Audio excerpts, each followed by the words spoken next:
हरिः कन्ना।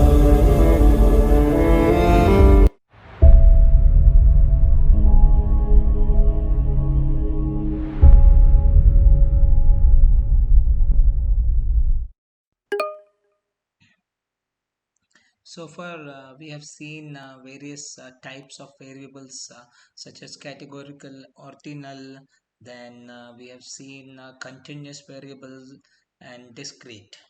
So now we will be looking at, then after that we have seen various levels of measurement from nominal level of measurement, then we have seen interval level of measurement and ratio level measurement.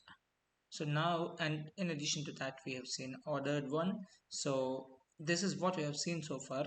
The question that rises in each of you and everyone's mind is that why are levels of measurement is important? So, software engineers and database programmers may wonder why we even need the notion of categorical and ordinal data for analytics. After all, categories are merely a collection of text or numeric values, and the underlying database automatically handles the internal representation. However, explicit identification of data as categorical as distinct from text does offer some advantages. So what are those? The first one is knowing the data is categorical can act as a signal telling software how statistical procedures such as producing a chart or fitting a model should behave. In particular, ordinal data can be represented as an uh, ordered dot factor in R, preserving a user specified ordering in charts, tables, and models. If you take in Python, we have scikit-learn. So scikit-learn supports ordinal data with sklearn dot pre-processing dot ordinal encoder. We use it, we use a lot. Then second advantage of uh, explicitly explicitly using the notions of categorical and ordinal data is storage and indexing can be optimized as in a relational database. And the third one, the possible values in a given categorical variable can take or enforced in the software.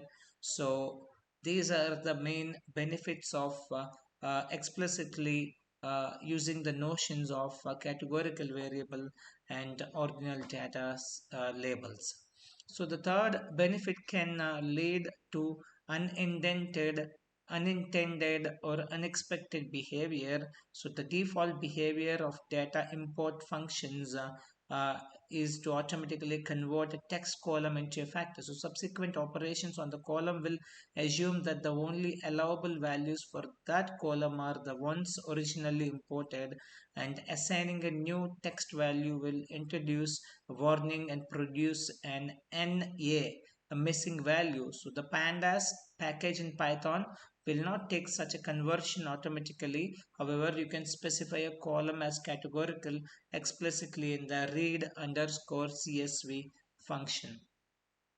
So before we wrap up this module, uh, the key ideas that we have discussed or the key points that we have discussed so far, I just want to reiterate. The first one, data is typically classified in software by type, and data type include numeric and categorical uh, categorical. So in numeric, continuous, discrete, and in categorical, binary, ordinal. Similarly, we have seen four levels of measurement, and for nominal, then we have ordinal, then we have seen interval, and finally we have seen a ratio levels of measurement. So data typing in software acts as a signal to the software on how to process the data. So that is the reason. And similarly, levels of measurement is very important. Those to be decided before we collect the data from the survey or various ways, maybe primary or secondary research, secondary source of data collection.